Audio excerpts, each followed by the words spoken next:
नमस्कार. महाराष्ट्र वनच्या खुली चर्चा या कार्यक्रमात तुमचं सर्वांचं स्वागत.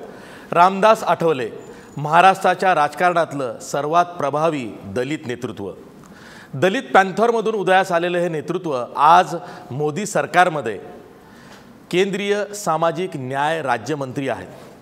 रामदास आठवलेंमध्ये असं काय आहे की त्यांच्याकडची जी ठराविक अशी वोट बँक आहे तिची चर्चा निवडणूक काळात होत असते. त्यामुळेच रामदास आठवलेंचं राजकीय उपद्रव मूल्य हे सर्व पक्ष जपत असतात.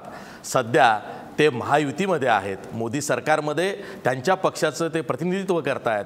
राज्य सरकारमध्ये सुद्धा पुढे मागे त्यांचा एक मंत्री येईल अशी त्यांची इच्छा आहे. ती कधी पूर्ण होईल ते आपल्याला विचारायचं आहे. आज आपल्या स्टुडिओमध्ये ते आलेले आहेत. रामदास आठवले, महाराष्ट्र वनच्या या न्यूजरूममध्ये तुमचं स्वागत आहे. थँक्यू. आभारी आहोत. जय भीम. दलित पॅन्थर ते आज केंद्रीय मंत्री. रामदास आठवलेंनी कायम राजकीय कोलांटउड्या घेतलेल्या आहेत, पण त्या घेतल्या असताना आपला निर्णय चुकला असं काही क्षण वाटतं न वाटतं तोच तुमच्या पदरात काहीतरी पडलेला आहे. हे कसं काय जमतं तुम्हाला? मला असं वाटतं की राजकारणामधल्या ज्या उड्या असतात त्या कोलांट उड्या नसतात, त्या गड्याच्या उड्या असतात. एकतर प्रत्येक वेळेला ज्या वेळेला मी भूमिका घेतलेली आहे, काँग्रेसच्या पाठिंब्याच्या वेळेला समाजामध्ये प्रचंड अशा पद्धतीचा सेना भाजपच्या संबंधामध्ये विद्रोह होता. नामांतराचा लढा सातत्यानं आम्ही चालू ठेवलेला होता आणि त्यावेळेला आमचा समाज या शिवसेना BJPच्या विरुद्ध होता. आणि जर आपणाला शिवसेना भाजपला हरवायचं असेल तर काँग्रेस पक्षासोबत युती केल्याशिवाय पर्याय नाही अशा पद्धतीची परिस्थिती होती. आणि समाजाने मला सांगितलं की आपल्याला काँग्रेससोबत युती करणं अत्यंत आवश्यक आहे. मी युती त्यांच्याशी केली. नंतर आपल्याला आठवत असेल की काँग्रेस पक्षाने मला शिर्डीमध्ये हरवलं, काँग्रेस राष्ट्रवादीने. त्यानंतर सत्तेचा वाटा द्यायला पाहिजे तो वाटा त्यांनी दिला नाही. म्हणून ते ठरवलं होतं की जर तुम्ही देत नसाल माझ्या पक्षाला सत्तेचा वाटा तर मी काढून टाकतो तुमचा काटा. तर मी त्यांचा काटा काढलेला आहे. तर अशा पद्धतीनं राजकारणामध्ये ज्यावेळेला मी बाळासाहेब ठाकरेंना भेटलो, मला आठवतोय तो दिवस 23 जानेवारी 2011. मी बांद्र्यामध्ये अशीच मी राहायला आलो होतो आणि मला असं वाटलं की बाळासाहेब ठाकरे एक जाज्वल्य व्यक्तिमत्व आहे. जरी त्यांच्यामध्ये आणि आमच्यामध्ये मतभेद असले वैचारिक, तरी महाराष्ट्राचा एक प्रभावी नेता म्हणून बाळासाहेब ठाकरे आहेत आणि शिवशक्तीला मजबूत करण्याचं काम त्यांनी केलेलं आहे. त्यामुळे मी असं त्यांना भेटायला गेल्यानंतर मला बाळासाहेब म्हणाले की रामदासजी, तुम्ही शिवशक्तीसोबत भीमशक्ती जर तुम्ही आणली तर या राज्यामध्ये सत्ता परिवर्तन होईल, या राज्यामधल्या काँग्रेसला धक्का बसेल, या राज्यामध्ये तुम्हाला एखादी सत्ता मिळेल. आणि त्या दृष्टिकोनातून मी ते त्यांच्यासोबत त्यांचं स्वागत करण्यासाठी मी गेलो होतो. पण समाजातून अशी रिॲक्शन आली की बाळासाहेब ठाकरेंनी मांडलेल्या प्रस्तावाचा विचार करायला हरकत नाही आणि मी ते त्यांच्यासोबत युती करण्याचा निर्णय घेतला होता. बांद्रामध्ये तुम्ही राहायला गेलात. बाळासाहेब ठाकरेंचा मातोश्री बंगल्यापासून जेमतेम 50 फरलांगावरती तुमचा संविधान बंगला आहे. तुम्ही तिथं राहायला गेल्यावरती शिवसेनेबरोबर इतक्या लवकर घरोबा कराल असं तुमच्या कार्यकर्त्यांनाही वाटलं नव्हतं. तेव्हा जी पहिली रिॲक्शन कार्यकर्त्यांमधून आली ती कशी आली? कारण तेव्हा तुम्ही शरद पवारांबरोबर जोडलेला होता. नाही, मी आजही त्यांच्याशी जोडलेलो आहे. म्हणजे महाराष्ट्राच्या राजकारणामध्ये जरी वैचारिक किंवा पॉलिटिकल जरी आमची भूमिका वेगळी असली तरी शरद पवारांच्या बरोबर माझे संबंध आजही चांगले आहेत.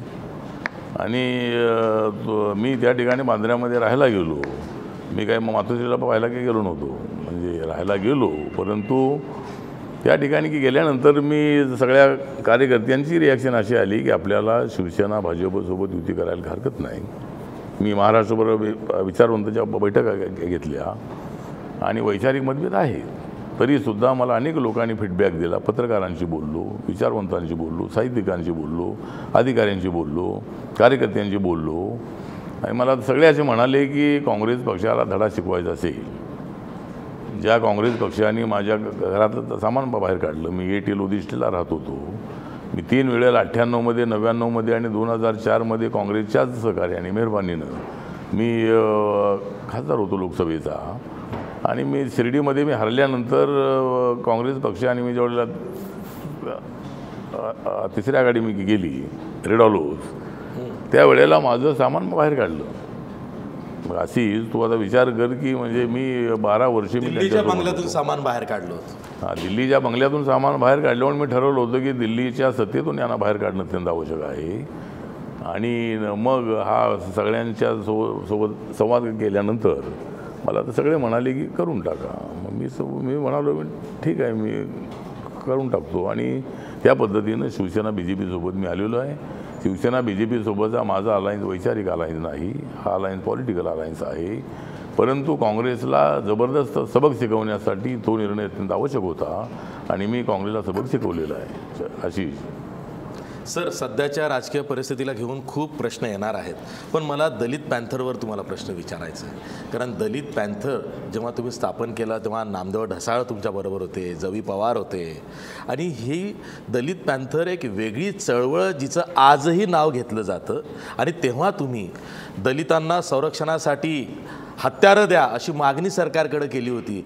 तेव्हाचे ते ज्वलंत असे प्रश्न घेऊन एकदम ज्वालाग्रही रामदास आठवले आज काहीसे कवी मनाचे झालेले आहेत. त्यामुळं सुद्धा एक दलित वर्गामध्ये ना तुमच्याविषयी असं एक सुप्त ज्याला म्हणतो ना आदर आहे, पण कुठंतरी एक आमचा फायरब्रँड नेता आता काळाच्या ओघात काहीसा कोमेजला आहे अशी भावना दिसते.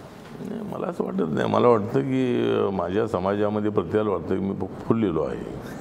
म्हणजे कोमेजण्याचा विषयच अजिबात नाही आहे. आणि माझ्या मनामधला जो विद्रोह आहे, माझ्या मनामधल्या ज्या भावना आहेत या दलितांना न्याय देणाऱ्या भावना आहेत. याचा अर्थ इतरांवरती अन्याय करणाऱ्या भावना अजिबात नाहीत. पण पॅन्थरच्या काळामध्ये आता मी मंत्री आहे, आता मंत्री असताना काही पत्ते पाळली पाहिजेत. त्यामुळं मंत्री असताना मी असंच बोलू लागलो तर मला म्हणतील बघा हा कसला मंत्री आहे.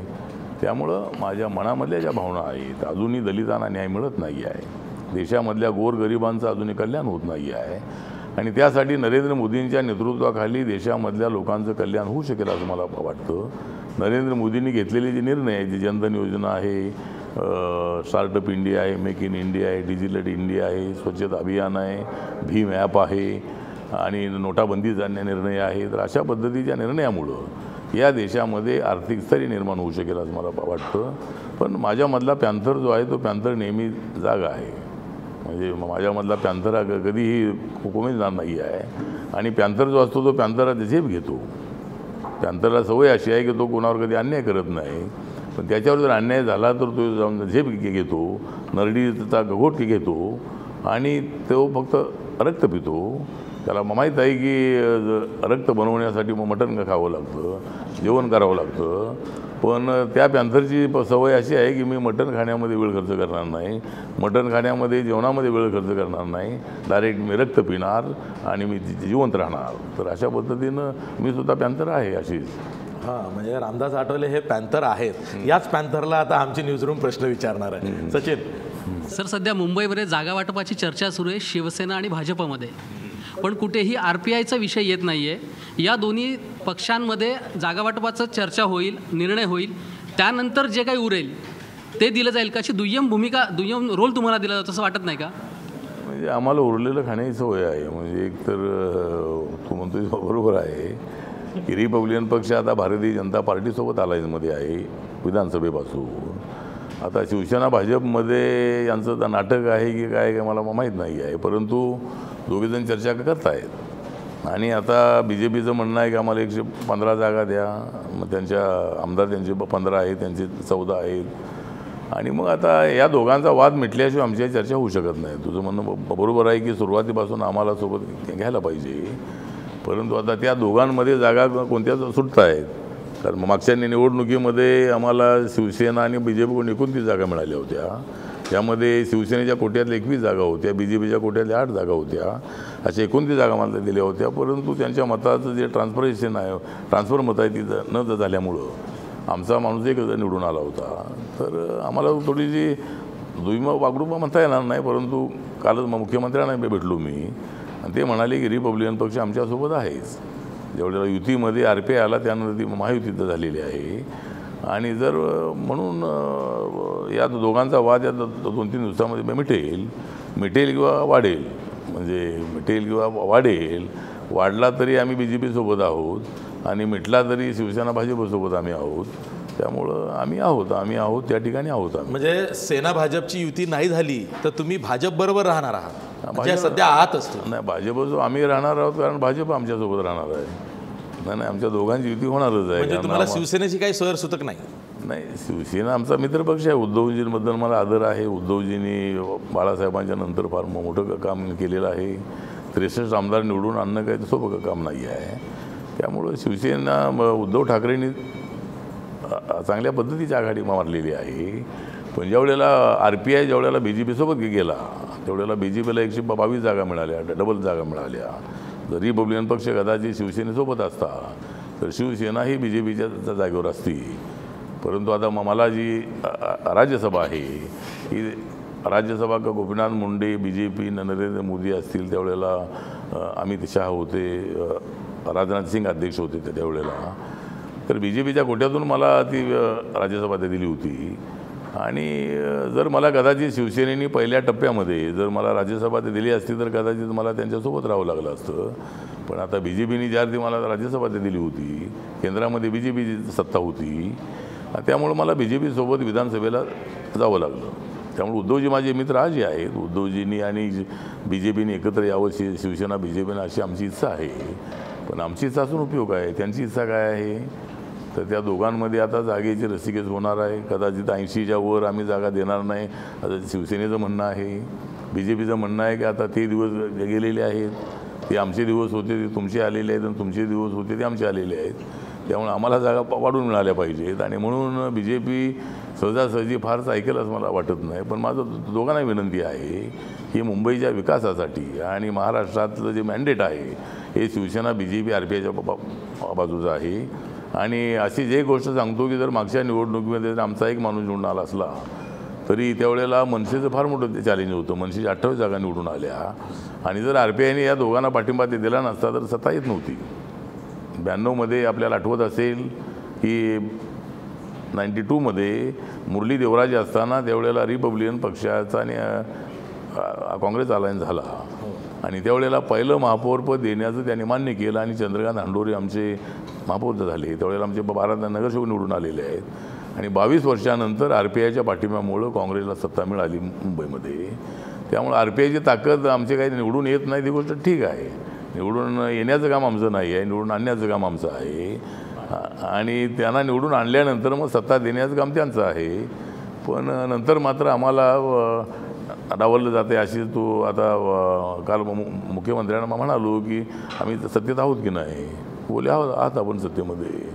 मग ज्यावेळेला झोपडपट्टीचा आणि गृहनिर्माणचा कार्यक्रम ज्यावेळेला अनाऊन्स करण्यात आला, मुख्यमंत्री आणि उद्धवजी ठाकरे त्या ठिकाणी होते, तर त्या ठिकाणी तुम्ही आम्हाला बोलवलं नाही.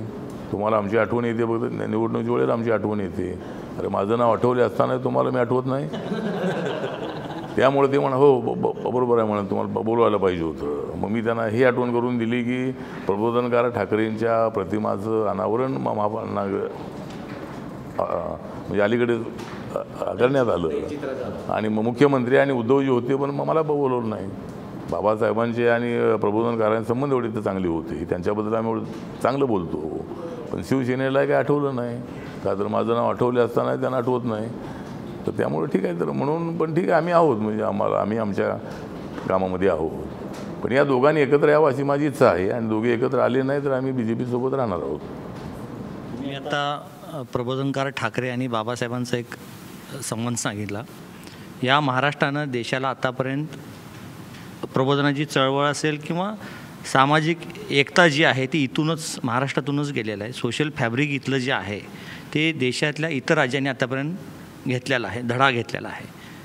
मराठा क्रांती मोर्चा, त्याच्यानंतर मुस्लिम मोर्चा, दलित मोर्चे, त्याच्यानंतर OBC मोर्चा, वेगवेगळ्या जातीचे मोर्चे निघाल्यानंतर महाराष्ट्रातील एकूण सामाजिक जे एकूण सोशल फॅब्रिक जे होतं इथलं ते थोडंसं कुठंतरी बिघडायला लागलं आहे.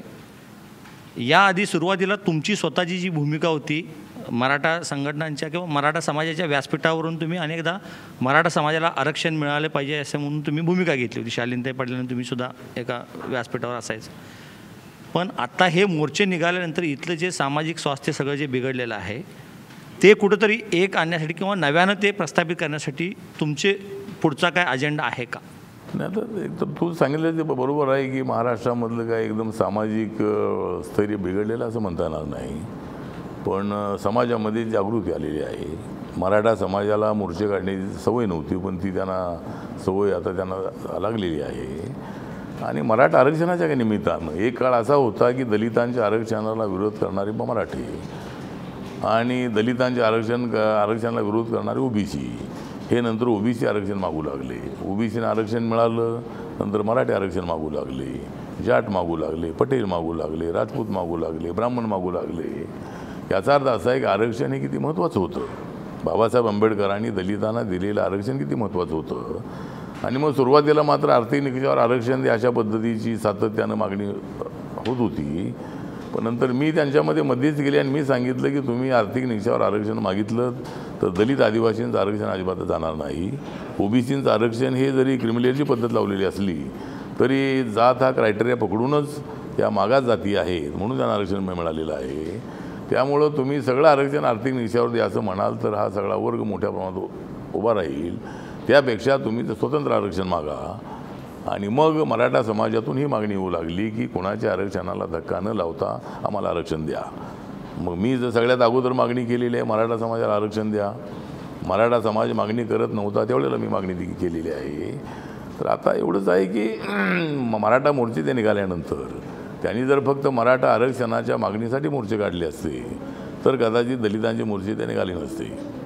आणि मी भूमिका अशी घेतली होती की आपल्याला पॉलिटिकलाइज हा विषय करायचा नाही, पण ज्यावेळेला अट्रॉसिटी ॲक्टमध्ये बदल करा, तो रद्द करा वगैरे अशा पद्धतीची चर्चा होऊ लागली त्यावेळेला आमच्या समाजामध्ये थोडी अस्थिरता निर्माण झाली. आणि जो आपल्याला संरक्षण देणारा कायदा आहे हे संरक्षण देत नाहीत. कायद्याने थोडं संरक्षण आम्हाला मिळालेलं आहे, तोही जर कायदा रद्द झाला तर मग कोणाकडे पाहायचं. म्हणून दलित समाजातल्या लोकांनी कुठल्याही पुढाऱ्याला पुढं न करता समाजात जसे मराठा मोर्चे निघाले तर तुम्ही जर रिपोर्ट घेतला तर औरंगाबादचा मोर्चा, नांदेडचा मोर्चा हे मराठा मोर्चापेक्षा मोठे होते. तर म्हणून तुझा प्रश्न एवढाच आहे की सामाजिक स्तरीय बिघडलेलं असं अजिबात नाही आहे. आणि दलितांनी कोपर्डीच्या प्रकरणावर त्या आरोपींना फाशी द्या. ते आरोपी कुठल्या जातीचे आहेत, बलात्कार करणारे आरोपी कुठल्या जातीचे आहेत ते कधी बघत नाहीत. ते आरोपी आहेत त्यांना शिक्षा करा ही मागणी असते. पण आम्हाला खेद वाटतो की त्या कोपर्डीमधले आरोपी दलित होते आणि त्यांना पकडून देण्याचं काम माझ्या RPIच्या कार्यकर्त्यांनी केलेलं आहे. त्यामुळे त्यांना सोडण्याचा विषय नाही. तुझा प्रश्न एवढाच आहे की आमचा मराठा आरक्षणाला पूर्ण पाठिंबा आहे, पण त्यासाठी आता हा विषय जर निघाला आहे तर मी एवढंच सांगतो की मी पुन्हा मागणी करतो की संविधानामध्ये अमेंडमेंट केल्याशिवाय हा विषय सुटत नाही. 16% आरक्षणाचा मुद्दा कोर्टामध्ये आहे.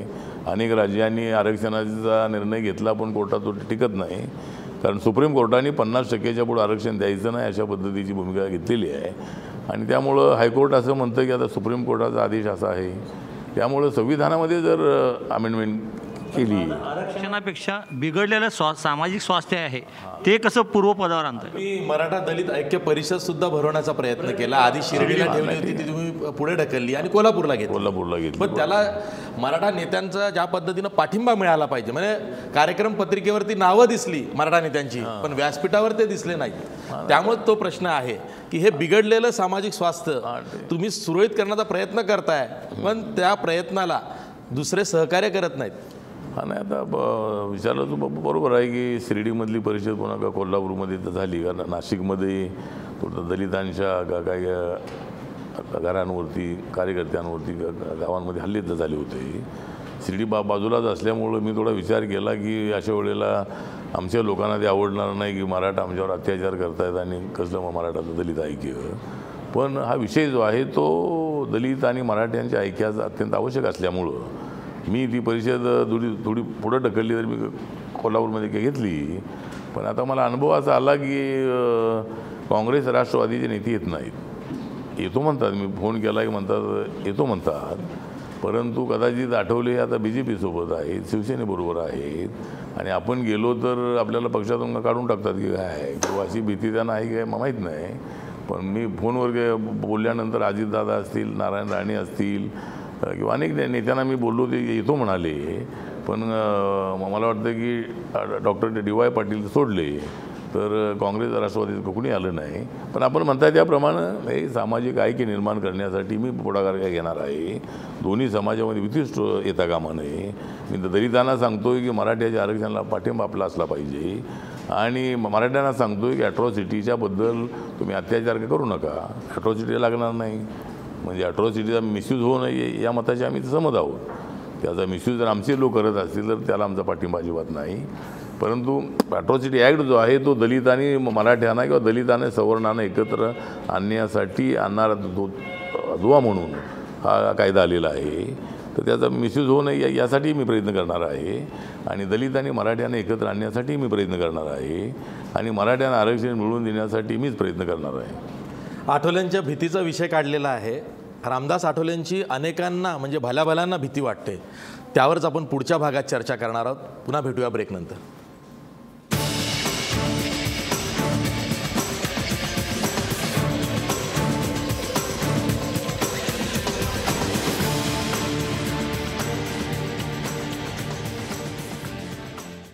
ब्रेकनंतर पुन्हा तुमचं स्वागत. रामदास आठवलेंच्या व्यक्तिमत्वाला अनेक पैलू आहेत आणि त्या पैलूंवरती अनेक वेळा वेगवेगळी चर्चा होत असते. ते घालत असलेले कपडे, ते वापरत असलेल्या हॅट्स, वेगवेगळ्या गोष्टी आहेत आणि त्याविषयीच सर्वांना कुतूहल वाटतं. आणि त्या संदर्भात चंद्रकांतला काय विचारायचं आहे? कविता आणि कपडे हे तुमची खासियत आहेच आहे. पण तुम्हाला असं वाटतं का की या दोन गोष्टीमुळंच सगळे कार्यकर्ते तुमच्याकडे आकर्षित होतात? एवढे सगळे नेते असताना सुद्धा तुमच्याकडे जास्त आकर्षित होतात? आणि दुसरा प्रश्न की तुम्ही मगाशी सांगितलं की काँग्रेसनं माझं घर खाली केलं, सामान सगळं घराबाहेर काढलं. पण आता BJPत एवढे वर्ष आता तुम्ही आता पदावर असून सुद्धा मंत्री झाल्यानंतर सुद्धा ते सामान अजून आत घरात सुद्धा गेलं नाही. हां, नाही खरी गोष्ट आहे चंद्रकांत की माझं सामान बाहेर काढल्यात मी सांगितलंच आपल्याला.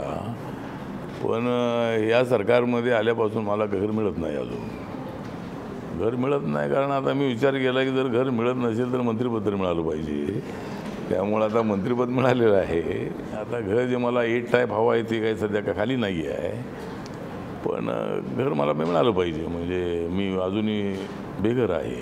पिढ्यानपिढ्यापासून आम्ही लोक बेघरच राहिलेलो आहोत, झोपडपट्टीत राहिलेलो आहोत. आता मी 2.5-3 वर्ष झाली मी महाराष्ट्र सदनामध्ये राहतो. पण ठीक आहे, घर मिळेल मला. आता नरेंद्र मोदी जेवढे खंबीर पंतप्रधान आहे त्यामुळे मला घर मिळेल. म्हणजे दिल्लीत तुमचं पुन्हा घर देता का घर सुरूच आहे? नाही, घर देता का घर, पण ते अजून काय मला घर घेता का घर म्हणत नाही आहे. त्यामुळं मी जे घर मागतो ते कोणाला तरी अलॉट करतात आणि त्यामध्ये माझी अडचण झालेली आहे. आता माझ्याकडे येणारे कार्यकर्ते रोज माझ्याकडं 400-500 लोक त्याही ठिकाणी येतात. म्हणजे जर आपण रेकॉर्ड घेतलं तर दिल्लीमध्ये सगळ्या मंत्र्यांच्या मध्ये सर्वात जास्त लोक भेटायला येणारं रेकॉर्ड आपलं आहे. तर त्यामुळं मला घर मिळेल. आता घर मिळेल शेवटची 3 वर्ष. तुम्हाला जर का थेट विचारलं का हीच जी मानसिकता आहे ना मोदी सरकारमध्ये, दलित विरोधी मानसिकता अनेक ठिकाणी झिरपलेली आहे आणि ती वेळोवेळी उफाळून दिसते. मग रोहित वेमुला प्रकरण असेल, उन्हाचं प्रकरण असेल, तिथं दलित विरोधी मानसिकता भाजपशी संबंधित लोकांमध्ये प्रकर्षानं जाणवलेली आहे आणि त्यावर तुम्ही प्रहार करत नाही. नाही, प्रहार करतो ना मी. मी ज्या वेळेला उन्हाचं प्रकरण झालेलं आहे त्यावेळेला मी भूमिका मांडलेली आहे आणि मी त्यावेळेला ही भूमिका मांडली की गाईचं संरक्षण करा, पण माणसांचं कोण संरक्षण करणार.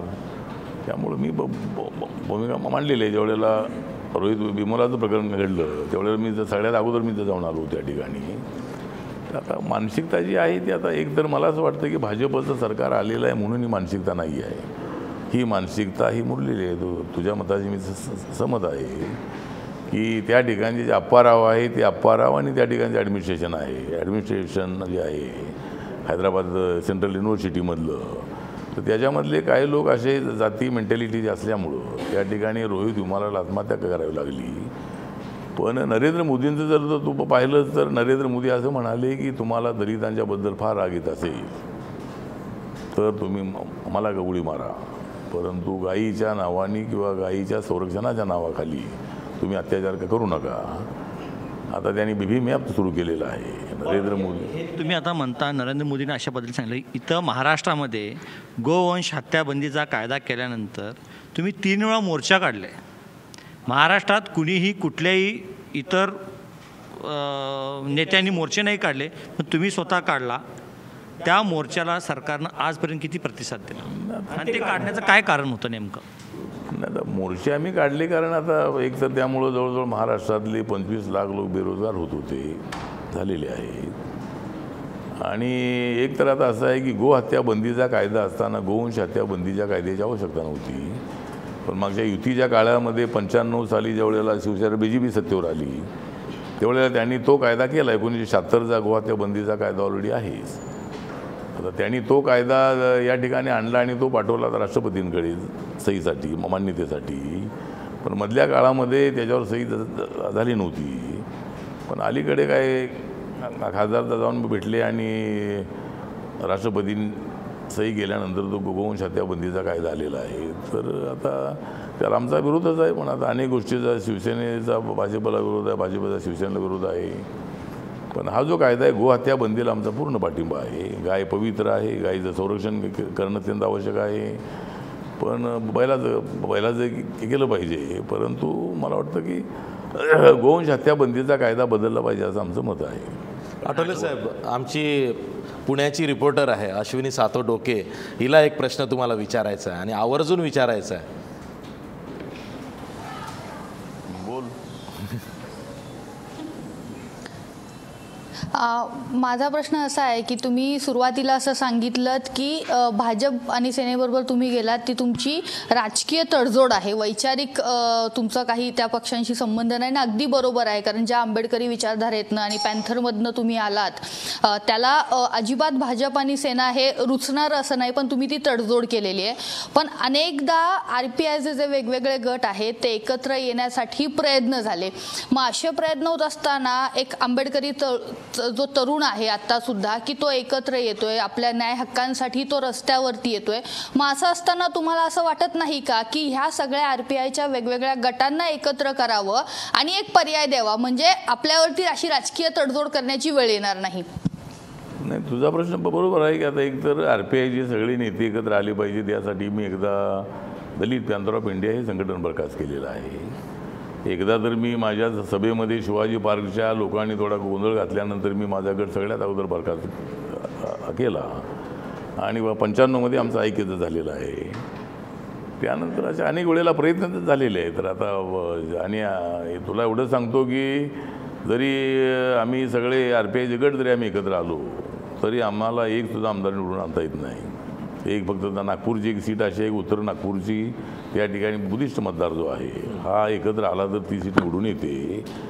पण बाकीच्या ठिकाणी मात्र आम्हाला पॉलिटिकल यश मिळत नाही आहे. पण रिपब्लिकन पक्षाचे सगळे नेते जर एकत्र येत असतील, प्रकाश आंबेडकर आहे, जोगेंद्र गवाडे आहेत, डॉक्टर राजेंद्र गवई आहेत, खोब्रागडे ग्रुप आहे, तर आता आमच्या समाजामध्ये अडचण ही आहे की प्रत्येकाला ऑल इंडियाचं अध्यक्षपद हवं आहे. मी माझं अध्यक्षपद सोडायला तयार आहे. जर कुणी एखाद्याने प्रकाश आंबेडकर असतील किंवा कवाडे असतील किंवा डॉक्टर राजेंद्र गवई असतील किंवा आणि एखाद्या कुठल्या तरी एखाद्या माणसाला अध्यक्ष करून जर ऐक्य होत असेल तर माझा ऐक्याला अजिबात विरोध नाही. आणि राजकारणामधले जे बदल असतात, एक तर काँग्रेससोबत असताना काय त्यांचं आमचं पूर्ण जमत होतं असं नाही आहे. पण एक सेक्युलर पक्ष म्हणून काँग्रेस पक्ष आहे असं आम्हाला वाटलं. पण मी माझ्या मनामध्ये हा प्रश्न अजून उभा राहिलेला आहे की वर्षानुवर्ष काँग्रेस सत्तेवर राहिली, मग खेड्यामध्ये का जातीवाद राहिला? महात्मा गांधींनी जातीवाद नष्ट करायला सांगितलं, का तो नष्ट नाही केला? गावात सरपंच काँग्रेसचे, जिल्हा परिषद अध्यक्ष काँग्रेसचे, पंचायत समिती सभापती काँग्रेसचे, आमदार सगळे काँग्रेसचे असायचे. एवढं असतानासुद्धा काँग्रेस पक्षाच्या माध्यमातून या देशातला जातीवाद संपवण्यामध्ये त्यांना यश आलेलं नाही आहे. आणि म्हणून माझं मत असं आहे की ऐक्य होत असेल तर, तुझ्या प्रश्नाला माझं उत्तर एवढंच आहे की ऐक्य होत असेल तर माझी त्यासाठी पूर्णपणे तयारी आहे. 2 पावलं मागे येण्याची तयारी आहे. पण दुसरा कोणी पुढं जर आलाच नाही तर मी पुढं जायला तयार आहे. त्यामुळं जर आणि पदासाठी काय अध्यक्षामुळं काय माणूस मोठा होता असं नाही आहे. माझा अनुभव असा आहे की मी सिद्धार्थ हॉस्टेलमधून मी पुढं आलेलो आहे. माझी आई शेतामध्ये काम करत होती, त्यामुळे माझं बॅकग्राऊंड जे आहे ते पॉलिटिकल अजिबात नाही आहे. पण मला लोक हवेसे वाटतात, मला लोक हवेसे वाटतात आणि लोकांनासुद्धा मी हवा असा वाटतो. आता माझे कपडे, तुम्हाला काहीतरी विचारलं की तुझे माझे कपडे जे आहेत, आता माझे कपडे माझे आहेत. आता कपडे अशी मला घालण्याची सवय आहे. आणि पुढारी म्हटला की आता मी अलीकडे फक्त ते झब्बा वगैरे मी वापरत होतो अलीकडे, आणि मी बोललो मोदीजी वापरत आहे तर मी वापरले पाहिजे.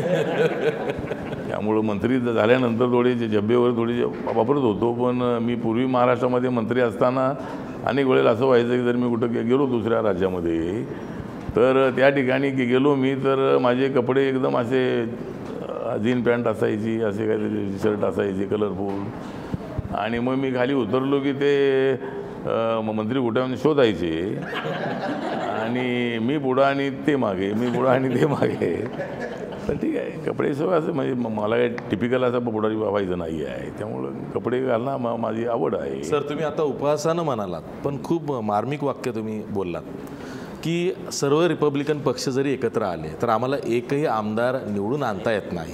माझं उलट म्हणणं आहे की दलित वोट बँक तिची न्यूसेन्स व्हॅल्यू इतकी आहे ना की तिच्या मदतीनं तुमच्यामुळं सत्ताधारी पक्षाचे अनेक आमदार किंवा तुम्ही ज्याच्याबरोबर असता, ज्या आघाडीत किंवा युतीत, त्यांचे आमदार, खासदार, नगरसेवक निवडून येतात. हे तुम्ही का विसरता? नाही, ते आहे ना, ते सांगितलं ना मी हे सांगितलं की समजा आम्ही कोणाची अलायन्स न करता RPIचे 4 नेते किंवा सगळा समाज जर आम्ही एकत्र आलो तरी आमची ताकद मोठी आहे. आमच्याशिवाय कोणालाही निवडून येता येत नाही. पण मी तुला पूर्वी कधी तर सांगितलं असेल की 90मध्ये ज्यावेळेला मी शरद पवारांच्या आणि काँग्रेससोबत मी एकटा आलो त्यावेळेला RPI ऐक्यता झालं होतं, आणि ते तुटलं. ते काँग्रेससोबत युती करायची की जनता दलासोबत करायची. तर त्यावेळेला जर प्रकाश आंबेडकरांनी, गवईंनी, गवाडेंनी जर माझं ऐकलं असतं आणि शरद पवारांना आपण सांगितलं असतं की रिपब्लिकन पक्षाला 50 ते 60 जागा हव्या आहेत, रिपब्लिकन पक्षाला 1/3 सत्ता हवी आहे, आणि तरच आम्ही तुमच्यासोबत येतो, तर शरद पवारांनी मान्य केलं असतं. आणि मी एकट्याने पाठिंबा दिल्यानंतरही दलितांची सगळी मतं मिळाली, पण मी एकटा मंत्रीचं चाललो. पण जर आम्ही सगळे नेते एकत्रित येऊन जर त्यांना पाठिंबा दिला असता तर 15-20 मंत्री होऊ शकले असते. तर ती एक फार मोठी चूक झालेली आमची. तर आता ऐक्याबद्दल असं आहे की समाजाला वाटतं आहे की ऐक्य झालं पाहिजे. तर माझा प्रस्ताव असा आहे की आता मी प्रयत्न करेन, पण तरुणांना माझं एवढंच आव्हान आहे की एकदा ऐक्यासाठी जो नेता ऐक्यामध्ये येणार नाही त्या नेत्याला जिल्हाबंदी करायची, किंवा एकदा सगळे नेते एकत्र आले आणि एकत्र आल्यानंतर जर एखादा नेता फुटला तर त्याला जिल्ह्यामध्ये येऊ द्यायचं नाही. एकच पक्ष रिपब्लिकन पक्ष, एकच लक्ष रिपब्लिकन पक्ष. तर अशा पद्धतीने जर अशा पद्धतीचा जर आपण ॲटिट्यूड ठेवला तर नेत्यांनाही भीती वाटली पाहिजे. आणि मग निर्णय घेताना का कोणासोबत घ्यायचा, प्रत्येकाला मत मांडण्याचा अधिकार आहे. मला वाटलं की शिवसेना BJP सोबत जायला पाहिजे, प्रकाश आंबेडकरांना वाटलं की आपण तिसऱ्या आघाडीसोबत जायला पाहिजे, गवाडेंना वाटलं की काँग्रेससोबत जायला पाहिजे. तरी मतं मांडण्याचा प्रत्येकाला अधिकार आहे. पण निर्णय घेत असताना बहुमताचा निर्णय, सगळ्यांनी मतं मांडल्यानंतर सगळ्या पक्षामध्ये जे निर्णय होतात हे निर्णय एकमताने जर होतात किंवा बहुमताने होतात. मग बहुमताचा निर्णय जो कोणताही असेल, तर मी अल्पमतामध्ये असेल तर मी तो मान्य केला पाहिजे, ते अल्पमतात असेल तर त्यांनी मान्य केला पाहिजे. अशा पद्धतीने जर झालं तर ऐक्य टिकेल. अन्यथा हे माझं तुम्ही ऐकलं नाही, तुम्ही काँग्रेससोबत चालला तर नाही मी चाललो तिकडं, तुम्ही तिकडं चालला तर मी चाललो तिकडे.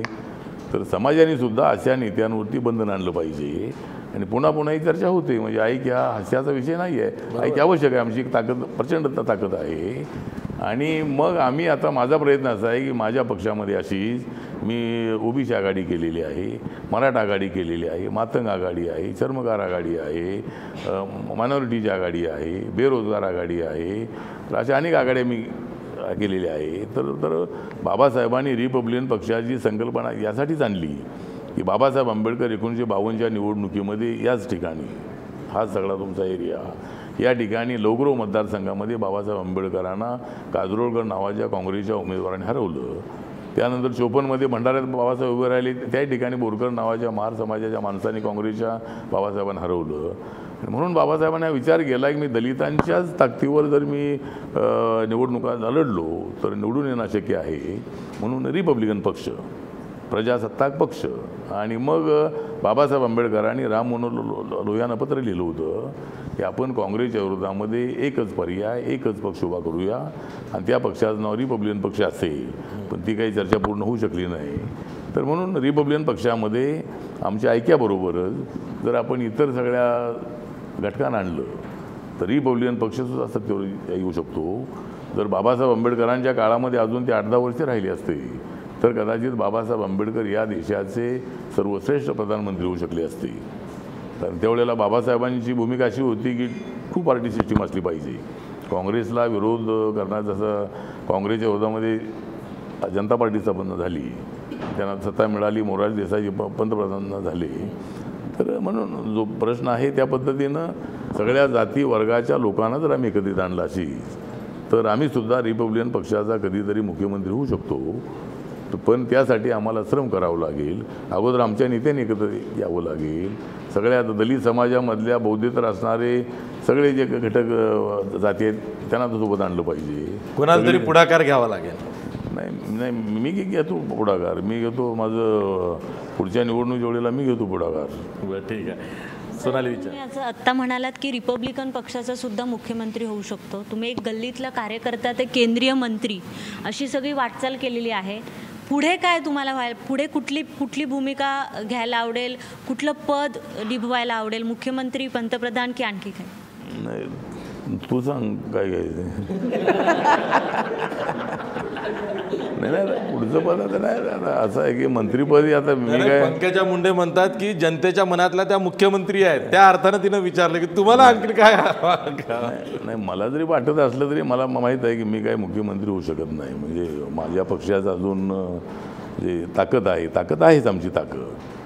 परंतु जोपर्यंत आम्ही अजून एक 5-25 आमदार आमचे निवडून आणत नाही आणि मग आमच्याशिवाय सरकार बनणार नाही अशी वेळ आली तर मात्र मी राज्याचा मुख्यमंत्री होऊ शकेन. पण आम्हाला एक आमदार निवडून आणता येत नाही. आम्हाला मंत्रिपद न मिळण्याचं कारण हे आहे की आमच्याकडे आमदारच नाही आहे. त्यामुळं हे सगळं एक्झरसाईज करावं लागेल. म्हणजे फक्त आवडेल म्हणजे काय होण्यासाठी आवडेल, पण मला पंतप्रधान होण्यासाठी यासाठी आवडणार नाही. कारण मी तसं म्हटलं तर मला मोदीजी पंतप्रधान आहेत, ते अत्यंत ॲक्टिव्ह पंतप्रधान आहेत आणि त्यांच्यासारखा एक त्यांच्याबद्दल कोणी किती आरोप जर केले तरी माझा जो अनुभव मोदींच्याबद्दल आहे तो जरूर ते BJPचे आहेत. पण नरेंद्र मोदी हे देशाचे 125 कोटी लोकांचे प्रधानमंत्री आहेत. तुमच्या पक्षाचा अजेंडा वेगळा असेल, पण एकदा तुम्ही सत्तेवर आला तर तुम्हाला बाबासाहेबांच्या संविधानाचा अजेंडा स्वीकारावा लागेल. आणि मोदी पुन्हा म्हणतायत की बाबासाहेबांचं संविधान नसतं तर हा चहा विकणारा मोदी प्रधानमंत्री होऊ शकत नव्हता. आणि या संविधानाचा आदर करतायत. ठीक आहे, त्यांचा पक्ष काय करत असेल मला माहीत नाही, पण मी मोदींच्या सोबत आहे. भारतीय जनता पार्टी आपली भूमिका बदलण्याचा प्रयत्न करते. आज पूर्वी ब्राह्मणांचा पक्ष म्हणणारी भाजप आज देशामध्ये 282 जागा निवडून आणते आणि त्यामध्ये सर्व दलित आहेत, OBC आहेत, ब्राह्मण तर आहेतच आहेत. त्यामुळं आज BJP जो आहे तो BJP हा ट्रेडिशनल पक्ष राहिलेला नाही आहे. या पक्षामध्ये गोपीनाथ मुंडेंसारखे OBC लोक यामध्ये आले आणि आज तर काँग्रेस राष्ट्रवादीमधले अनेक लोक या पक्षामध्ये आहेत. त्यामुळं त्यांचं कॅरेक्टर तर बदललेलं आहे. आणि माझं एवढंच म्हणणं आहे की जरी RSSला किंवा BJPला कोणाला वाटत असेल की हा देश हिंदूंचा आहेच, हा जसा हिंदूंचा आहे तसा तो बौद्धांचा आहे, तसा ख्रिश्चनांचा आहे, तसा तो मुसलमानांचा आहे. त्यामुळे या देशामध्ये हिंदूंची संख्या जर आपण बघितलं तर इथे सगळ्या धर्माचे लोक काहीतरी 25-30% होतात, 30-32% होतात. तर आता इथला मुसलमान हिंदू होणार आहे का, आम्ही पुन्हा हिंदू होणार आहे का, ख्रिश्चन पुन्हा हिंदू होणार आहे का, शीख हिंदू होणार आहे का. पण हिंदूंचा ते आदर करतात, त्यांनी आदर करावा, हिंदूंनी त्यांचा आदर करावा. आणि भारत हे हिंदूंचं मेजॉरिटी राष्ट्र आहेच आहे. पण सगळे हिंदू होतील अशा भ्रमामध्ये जर कोणी राहत असेल तर ते अजिबात शक्य होणार नाही. आणि म्हणून बाबासाहेबांनी संविधान दिलेलं आहे की सर्व धर्म समभाव, सर्व जाती समभाव. जाती व्यवस्था नष्ट करण्याचं स्वप्न आहे, पण मग बघूया आता त्याला इंटरकास्ट मॅरेज जर सगळ्यांनी करायचं ठरवलं, तुमची कोणाची लग्न झालेली नाही त्यांनी ठरवलं की आम्हाला इंटरकास्ट मॅरेज करायचे आहेत, तर आपल्या देशामधून जाती व्यवस्था कमी होऊ शकेल. तर म्हणून तुझ्या प्रश्नाला उत्तर एवढंच आहे की मला सध्या तरी जे पद मिळालेलं आहे त्यामध्ये मी समाधानी आहे. आणि नरेंद्र मोदी हे पंतप्रधान आहेत. नरेंद्र मोदी हे पंतप्रधान आहेत, त्यामुळे पंतप्रधान पद नकोच आहे. पंतप्रधान पद मिळणारही नाही, आता नकोचा विषय नाही. आपण घेऊया एक ब्रेक. कारण आठवतात त्या कविता, आठवलेंच्या कविता, आठवलेंच्या राजकारणातला हाही एक पैलू आहे, त्यावरही आपल्याला चर्चा करायची आहे, पण ब्रेक नंतर.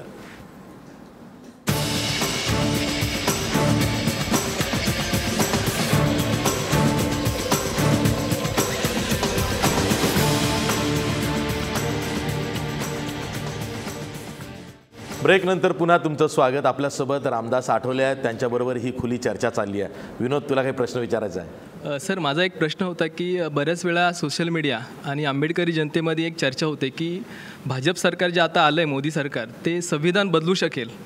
याच्यावरती तुमचं मत काय? आणि सर, अजून एक प्रश्न आहे माझा की मोदी सरकारने नोटबंदी जी केली त्याचा तुम्हाला वैयक्तिक त्रास झाला का? कारण बऱ्याच लोकांमध्ये तुम्हाला कसा त्रास झाला हे जरा आम्हाला थोडक्यात सांगा.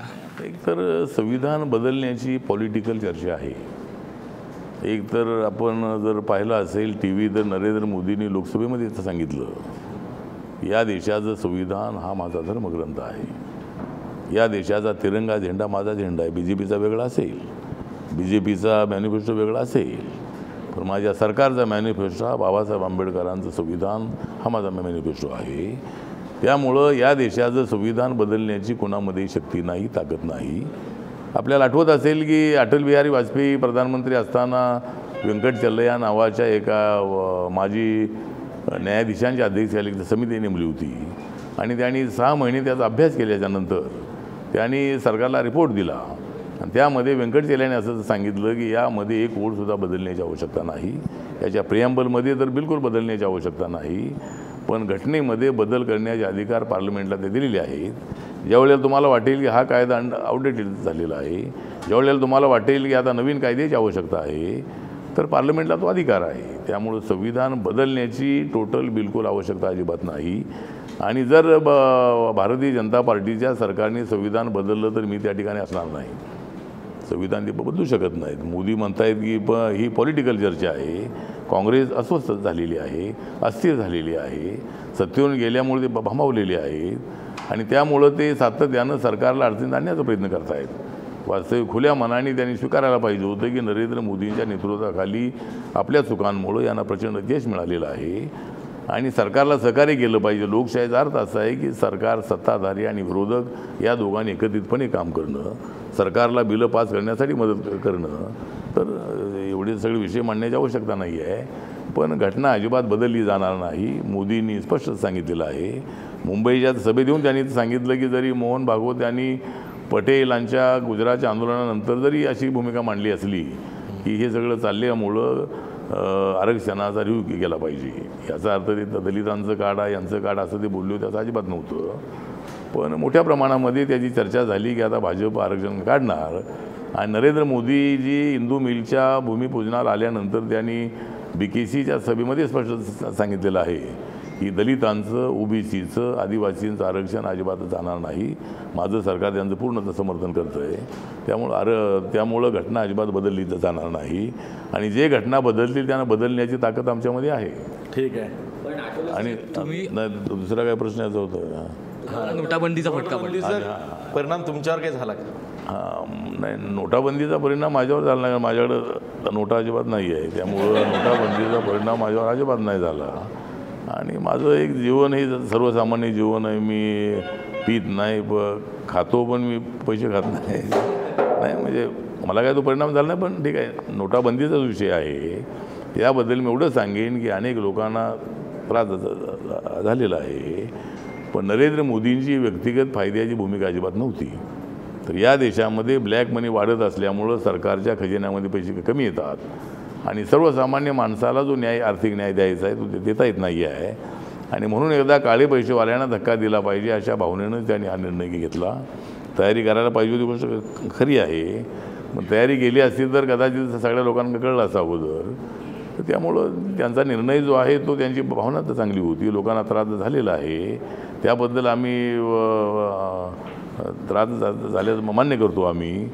पण हळूहळू परिस्थिती बदलेल आणि लोकांना चांगल्या पद्धतीचं आर्थिक न्याय मिळेल अशी माझी अपेक्षा आहे. तुम्ही म्हणताय परिस्थिती बदलेल, पण तुमच्याच मागण्यांना तुम्ही सत्तेत असतानाही फारसं सिरियसली घेतलं जात नाही. कारण तुम्ही याच नोटांवरती, 500 रुपयाच्या नोटावरती बाबासाहेब आंबेडकरांचं चित्र असावं अशी मागणी केली होती. मोदींचा चरख्यावरचा फोटो पटकन येतो, पण बाबासाहेबांच्या फोटोला विरोध होतोय, असं वाटत नाही? विरोध वगैरे होत नाही आहे. आता नोटावर म्हणजे आता आमचे जे सगळे शाहीर, आमचे लोक मागणी करतात की बाबासाहेबांचं व्यक्तिमत्व एवढं मोठं आहे असं जर मोदीजी मान्य करतायत.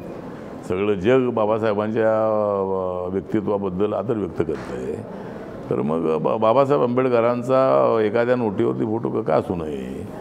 तर मी याबद्दल मोदी साहेबांची काही चर्चा केलेली नाही आहे, पण बाबासाहेबांच्या 125व्या जयंतीच्या निमित्तानं तो शिक्का 125 रुपया झालेला आहे. तर त्यानंतर स्टॅम्पवरती त्याचा फोटो आलेला आहे, पण तेवढ्यावरती आमच्या लोकांना समाधान नाही आहे. त्यामुळं नोटावर बाबासाहेबांचा फोटो असावा, सगळ्याच नोटावर असावा आमचं म्हणणं नाही आहे. गांधींचा असू द्या, पण बाबासाहेब आंबेडकरांचाही फोटो नोटावर असावा. यासाठी आता आम्ही तर अनेक वेळेला म्हणतो की नसेल तर नसू द्या माझा भीम तुमच्या नोटावर, नसेल तर नसू द्या आमचा भीम तुमच्या नोटावर, तो तर आहे आमच्या काळजाच्या देठावर. तर आम्ही अनेक वेळेला हे म्हणतो, पण तरीही बाबासाहेबांचा फोटो असावा अशी माझी मागणी आहे. आणि मी आता अधिवेशन सुरू झाल्यानंतर प्रधानमंत्र्यांना भेटणार आहे आणि देशभरातल्या दलितांचीच नव्हे तर तमाम बाबासाहेबांना मानणाऱ्या अनेक लोकांची भावना त्यांच्या कानावर घालणार आहे आणि पाहूया काय होतं ते. बाबासाहेबांच्या स्मारकाचा सुद्धा मुंबईत विषय निघाला, तुम्ही काढलात म्हणून विचारतोय. मुंबईमध्ये बाबासाहेबांचं जे स्मारक होतं आहे त्यासाठी इंदू मिलच्या जागेचं हस्तांतरण अजूनही झालेलं नाही. अजून किती दिवस वाट बघायची? भूमिपूजन झालेलं आहे पण जमिनीचं हस्तांतरण होत नाही. तर त्यामध्ये थोडी अडचणी अशा आल्या की 12 एकर जमीन जी आहे त्याच्यामध्ये 5 एकर जमिनीवर CRZ आहे. मध्यंतरी महाराष्ट्र सरकारने काय केलं की 7 एकरावर रिझर्वेशन टाकलं काम करण्याचं आणि NTCचं म्हणणं असं होतं की आमचा प्रस्ताव 12 एकराचा आहे. कॅबिनेटचा जो कॅबिनेटने मंजूर केलेला प्रस्ताव 12 एकराचा आहे. त्या फायलीमध्ये थोडासा वेळ गेला आणि मध्यंतरी मी हा प्रयत्न केला की मी तिथल्या NTCच्या CMDना बोलवलं, त्यानंतर स्मृती इराणींना भेटलो, 3-4 बैठका घेतल्या आणि मग त्यामधल्या काही अडचणी लक्षात आल्यानंतर त्यामध्ये TDR जो आहे हा TDR विकल्यानंतर 1413 कोटी रुपये राज्य सरकारने केंद्राला NTCला ते द्यायचे. तर मग तो विषय आता राज्य सरकारने मान्य केलेला आहे. अगोदरचा वाद असा होता की TDR तुम्ही विका असं राज्य सरकारचं म्हणणं होतं, NTCचं म्हणणं होतं की आपण विका तो. आणि मग आता काल मुख्यमंत्र्यांना बोललो मी, तर त्या पद्धतीनं आता जवळजवळ जे दराडी जे आहे त्यांचे प्रायव्हेट सेक्रेटरी आहेत त्यांच्यावरती जबाबदारी सोपवलेली आहे आणि केंद्राकडून ती पत्रात आलेलं आहे हस्तांतरणाचं. त्या जमिनीला साफसूफ करण्याची परवानगी अगोदर मिळाली होती, आता हस्तांतरीचं पत्र आलेलं आहे आणि आता लवकरच कामाला सुरुवात होईल. शशी प्रभूंचा जो आराखडा आहे त्या आराखड्याच्या प्रमाणे त्या ठिकाणी भव्यदिव्य स्मारक उभं राहणार आहे. 350 फुटाचा बाबासाहेबांचा जो पुतळा आहे म्हणजे स्टॅच्यू ऑफ लिबर्टीपेक्षा उंच असणारा स्टॅच्यू त्या ठिकाणी उभा राहणार आहे. त्यामुळं आपण म्हणाला थोडा उशीर लागलेला आहे पण आता सगळं क्लिअर झालेलं आहे. आणि 6 डिसेंबर जवळ आले तरच होतं नाही 6 डिसेंबरच्या अगोदर नाही पण 14 एप्रिलच्या अगोदर होईल.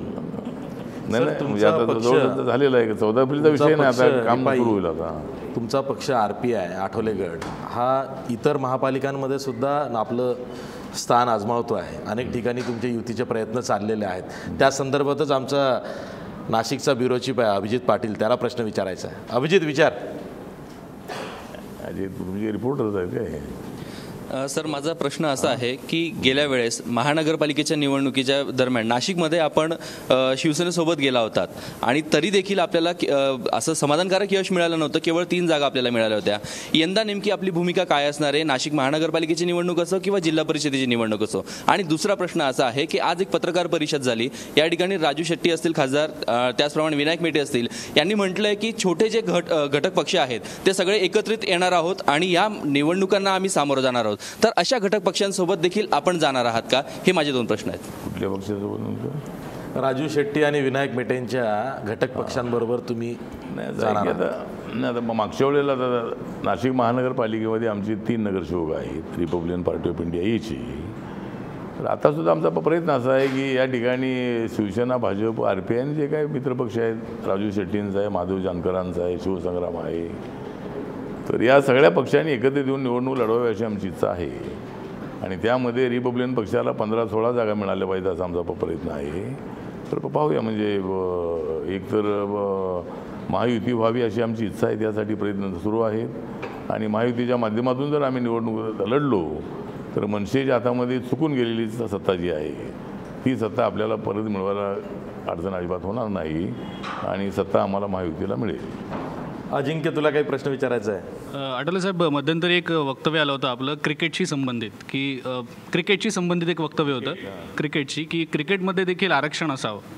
यामागची नेमकी भूमिका काय होती? कारण भाजपच्या एका खासदारांनी उत्तर प्रदेशमधल्या असंच एक वक्तव्य केलं होतं, उदित राज त्यांचं नाव आहे, ते पण असंच म्हणाले होते की क्रिकेटमध्ये देखील आरक्षण असावं. क्रीडा क्षेत्रामध्ये आरक्षणाची खरंच गरज वाटते आपल्याला, कारण तो स्किल सेटवर आधारित आहे, टॅलेंटवर आधारित आहे. अशा खेळांमध्ये खरंच आरक्षण असण्याची गरज वाटते. मला असं वाटतं की नाही, आरक्षणाचा विषय आहे. तुम्ही असं मागे एकदा क्रिकेटची टीम आपली हरली होती एकदम, ज्यावेळेला मी लोकसभेत होतो, मला ते साल आठवत नाही, पण काहीतरी 100 की 110 रनमध्ये आपली सगळी टीम आऊट झाली होती. जशी काँग्रेसची टीम फक्त 42मध्ये आऊट झाली. तर त्या पद्धतीनं ती टीम आऊट झाली होती. आणि मग मी असं म्हणालो होतो की बाबा आमच्या समाजामध्ये असे काही खेळाडू आहेत की जर त्या ठिकाणी रिझर्वेशन असतं आणि जर 2-3 खेळाडू आमच्या समाजाचे असते तर आम्ही मॅच हरलो नसतो. तर आता त्या ठिकाणी आरक्षणाचा अर्थ असा नव्हे की तो कोणाला त्या ठिकाणी घ्या. आमच्या समाजाला जर याच्यामध्ये आरक्षण ठेवलं तर आमच्या समाजामध्ये खेळणारे क्रिकेटपटू आहेत किंवा इतर जे काही खेळाडू आहेत ते खेळाडू अजून चांगली तयारी करतील आणि त्यांच्या इन्स्पेक्शनला ते पास होतील आणि त्यांना त्यामध्ये घेतलं पाहिजे. तर खालच्या समाजाला वर आणायचं असेल तर त्यासाठीच आरक्षण आहे. त्यामुळे या क्षेत्रामध्ये जर आरक्षण ठेवलं तर जो क्रिकेट खेळणारा नाही त्याला घ्या असं आमचं म्हणणं नाही आहे. जो बॉलर नाही त्याला तुम्ही बॉल टाकायला नाही असं आमचं म्हणणं नाही आहे. पण आपण जर आमिर खानचा पिक्चर बघितला, काय नाव त्याचं आता आलेला लगान, माझा तो जो पिक्चर होता आमिर खानचा, बॉल कसा उलटा सुलटा मारला तर तो आउट करत होता. त्यामुळे ठीक आहे, तर तो विषय नाही. पण माझं मत असं आहे की याचा इतर खेळाडू अन्याय नको, पण आमच्या समाजातले जर असे काही खेळाडू असतील तर त्यांना तर संधी मिळाली पाहिजे. आणि आज चांगला खेळाडू असला तरी त्याला मिळत नाही का, तर रिझर्वेशनला नाही आहे. पण जर रिझर्वेशन असेल तर त्यामध्ये आमच्या तरुणांना संधी मिळेल म्हणून असं म्हणालो होतो मी. क्रिकेटचा विषय निघाला म्हणून MCAच्या निवडणुकीत तुमच्या कोट्यात 2 मतं आहेत, त्यामुळे MCAचं अध्यक्षपद किंवा उपाध्यक्षपद मिळवण्यासाठी काही प्रयत्न होतील भावी काळात? आता मी उपाध्यक्ष पदावर मी निवडणूक लढणार होतो. मी पवारसाहेबांना सांगितलं होतं की मी जरी शिवसेना भाजपसोबत असलो तर या क्रिकेटमध्ये मी तुमच्यासोबत आहे. आणि आमची इथं 2 मतं होती आणि मी उपाध्यक्ष पदाचा फॉर्म भरला होता. त्यामुळे पवारसाहेबांनी मला विनंती केली की यावेळेला तुम्ही आम्हाला पाठिंबा द्या. तर बोललो माझं सगळं आयुष्य तुम्हाला पाठिंबा देण्यातच गेलेलं आहे. तर पुढे बघूया. आता मी इच्छा व्यक्त केली होती की मलाही क्रिकेटची आवड आहे, मी क्रिकेट खेळलेलो आहे. त्यामुळे मी जर मंत्री असलो तरीसुद्धा जर मला अशी संधी मिळाली, आता मला वाटतं MCAचं अध्यक्षपद हे आशिष देशलांना मिळालेलं आहे, तर पुढच्या काळामध्ये मी थोडासा वेळ देईन आणि मला त्यामध्ये काही संधी मिळाली तर मी प्रयत्न करेन. आठवल्यांच्या कविता हाही एक कुतूहलाचा विषय आहे, त्याविषयीच विनोदला विचारायचं आहे तुम्हाला काही? सर, कवितांचे तुमचे जे यमक ते अचानक कसे जुळले जातात पटापट? शीघ्र कविता कशा होतात? अशा तुम्ही एक लाईव्ह देता कशा होतात म्हणजे हा एक विनोद आहे. विनोदच आहे. नाही, कविता म्हणजे आता मी ज्यावेळेला आता मी एक तुला खरं सांगायचं असेल तर मी काय तसा फार मोठा स्टडीड कार्यकर्ता नाही आहे कवितेमध्ये. नाही म्हणजे मला आता मी लोकांमध्ये मॅक्झिमम आवडणारा मी कार्यकर्ता आहे. जे वाचायचं नाही ते वाचत नाही, जेवढं वाचायचं तेवढंच वाचतो. आणि मी काय तसा इंटेलेक्च्युअल नाही आहे, पण मी फील्डमधला एक कार्यकर्ता आहे. पण मी बघितलं होतं, मी अनेक साहित्य संमेलनामधली भाषणं ऐकली होती आणि ती ज्यांची भाषणं खुसखुशीत होतात ती भाषणं लोकांना आवडतात. ते लोक नंतर त्यांना फोन करतात तुमचं भाषण चांगलं झालेलं आहे. एखाद्या माणसाला वाटेल की हसत खेळत भाषण झालं आहे, काय बरोबर नाही, वैचारिक नाही. पण मला आता पार्लमेंटमध्ये ज्यावेळेला मी थोडी शेरशायरी करतो तर मला म्हणतात तुम्हाला काही जास्त बोलण्याची आवश्यकता नाही, तुम्ही ज्या यमक जोडून तुम्ही जे हे करता त्याबद्दल आम्हाला फार ते आवडतात वगैरे. तर मी सभांमध्ये वगैरे बोलताना मी आता अशा पद्धतीचे यमक जोडून लोकांच्या समोर शेर मारला असा की लोकांना तो आवडायचा. कारण मी आमची शायर बघितली होती, शायरांची गाणी रात्र मी ऐकली होती. त्यामुळं मला काय असं एखादं पुस्तक काढावं असं कधी वाटत नाही. मी बसल्या बसल्या मी 4 ओळी लिहितो आणि ते शब्द मी लोकांच्या समोर ठेवले की त्यांचा मला फार मोठा रिस्पॉन्स मिळतो. तर त्यामुळं मला ती सवय आहे. म्हणजे मी काय कुठं ते लिहून ठेवत नाही. आज अशी आता मला वाटलंच होतं की तुम्ही मला विचारणार आहात. तर आज कविता म्हणजे कागदावर पेन चालवलेला आहे. नाही, कागदावर पेन चालवलेला आहे, पण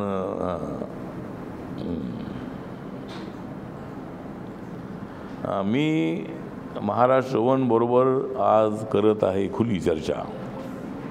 मी आज महाराष्ट्र वन बरोबर करत आहे खुली चर्चा, त्यामुळे बऱ्याच जणांच्या नाका झोंबली असतील मिरच्या.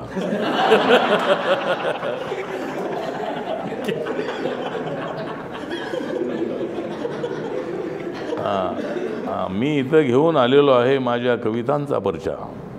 मी तुमच्या कार्यालयामध्ये घेऊन आलेलो आहे माझ्या कवितांचा पर्चा. कवितांच्या पर्चाबरोबर देशाच्या विकासाचा पर्चा. कवितांच्या पर्चाबरोबर देशाच्या विकासाचा पर्चा. आणि आता तुम्ही कमी करा खर्चा. याच गुड नोटवरती आपण इथंच थांबूया.